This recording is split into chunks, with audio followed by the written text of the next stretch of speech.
actually count myself really privileged to be introducing this session, because if I took the headlines from Sally's session, and Sally was so pleased that she'd come back and talk with us. Sally very generously last year was external evaluator for our PAL Fellows and has been a real friend of this institution and is a friend of everyone in the room. I mean, what you've given to the sector is incredible, and it was a great honour for me to be at the ALTC Awards last year when Sally received her award. Great honour to be in the same room, so thank you. Yay. This is also a big honour for me because if you think about it, some of the headlines that came through in the last session, if we think about transition, retention, satisfaction, sense of positive worth, cultural capital, these are not just issues for students, these are issues for staff.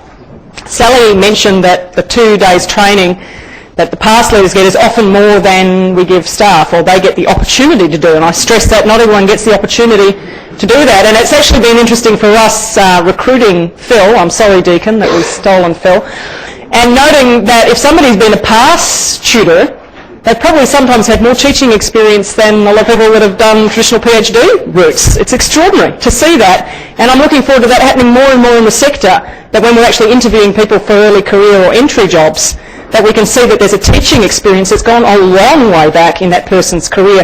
And so it kind of makes you rethink the notion of a person's age and experience. It just challenges you in the right ways. We, I think, have a really important obligation to think about how staff are travelling at a time when we're thinking really carefully about how students are travelling in a changing sector. We've all heard about and are thinking about and are living with expanded enrolments, equity targets, thinking about how we're going to better structure student experiences. How are our staff doing along the way? At a time when there's increased reporting, transparency, burdens, the notion of metrics and measurement nationally, how does it feel to be a university teacher at this time? How does it feel to go into a university job when you might have been actually teaching for a few years and that maybe not being recognised sometimes? How does it feel to be a great teacher and have the chance to pass that experience on to somebody else?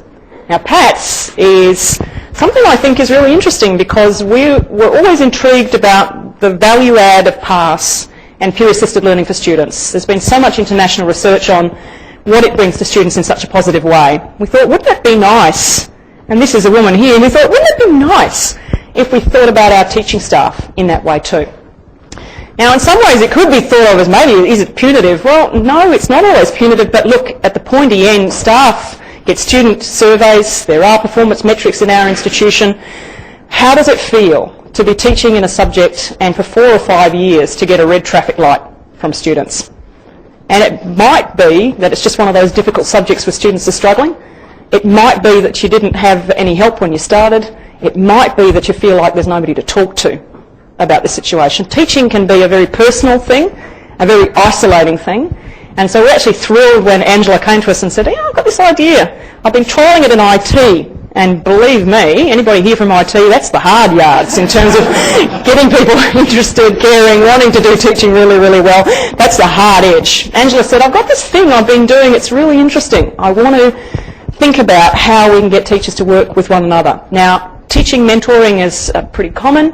We're familiar with notions of peer review and peer observation, but I think this is kind of taking it a little bit more formally, thinking about the structure and providing an opportunity that's not just for staff who want to learn more, who might be struggling, but we've got a lot of teachers who want to do it, who are great teachers already, but also fantastic opportunities for our outstanding teachers to pass on their wisdom, their learning, and always to keep learning themselves. So I'm thrilled to be able to introduce Angela Carbone, who's the Associate Director in the Office of the Provost Chancellor Learning and Teaching, which is my office. And she works across Monash, and she'll be talking to you about how PATS got started, how it's rolling out, and I hope today that you'll see that peer-assisted education is great for students and it's great for staff too.